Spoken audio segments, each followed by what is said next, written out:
Hey everyone, Josh here from Sprout Philippines and Yabong Pilipinas in partnership with Omaha Gardening. Welcome back to Soil Smart, Gardening from the Ground Up. Today, we're talking about something every plant deals with. Whether it's your tomatoes, your house plants, or your lawn. That is soil, water, and drainage. This topic can sound technical, but trust me, once you understand how water behaves in your soil, you'll start seeing your garden in a whole new way. Let's break it down. Let us discuss the big three: saturation, field capacity, and wilting point. Before we jump into fixing drainage issues, we need to understand what's happening underground. And it starts with three key moisture conditions. Starting with saturation, also known as too much water. Saturation occurs when all the soil's pore spaces are completely filled with water, leaving no room for air. Under saturated conditions, oxygen diffusion is extremely limited, which restricts root respiration. Prolonged saturation leads to anaerobic respiration, causing root stress, root rot, and reduced nutrient uptake. Clay-rich soils saturate more easily because their tiny particles compact tightly, preventing quick drainage. Saturation is when the soil is so full of water and there's zero air left. And since roots need oxygen to breathe, they basically suffocate when the soil stays soggy. This happens a lot in clay soils, like the ones in Omaha, because water drains super slowly. The next concept is field capacity. It can be called as just right. Field capacity, in technical terms, is the moisture content of the soil after excess water has drained away and the rate of downward movement slows. This represents the point where the soil retains water against gravity, but still contains adequate air-filled pores. It reflects the optimal balance of water availability and aeration for root function, microbial activity, and nutrient uptake.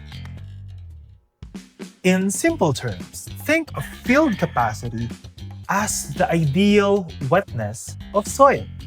After watering or rainfall, the soil drains a bit, and what's left is perfect moisture, not too wet and not too dry.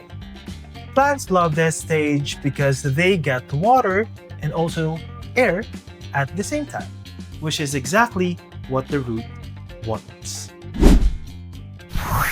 The next and last technical term that we will be discussing in this video is the wilting point. We can also refer to this as too dry. Wilting point is reached when the remaining water in the soil is held so tightly by the soil particles that plant roots can no longer extract it, even if moisture is still present.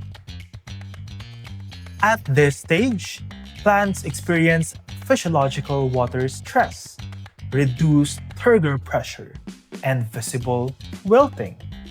Clay soils have a higher wilting point because they bind water more strongly.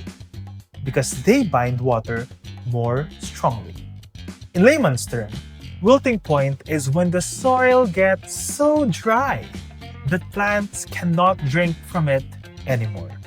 There might still be water in the soil, but it is stuck to the soil particles like glue.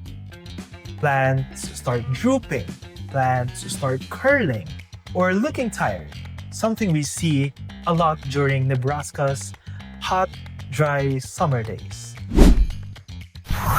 So, those are the basics. too wet, just right, and too dry. Keep these in mind as we talk about drainage because everything ties back to them. Now, let us talk about why drainage problems happen in the first place. And the biggest culprit is clay soil. Remember that clay soil is one of the soil textures, right? Clay particles are super tiny.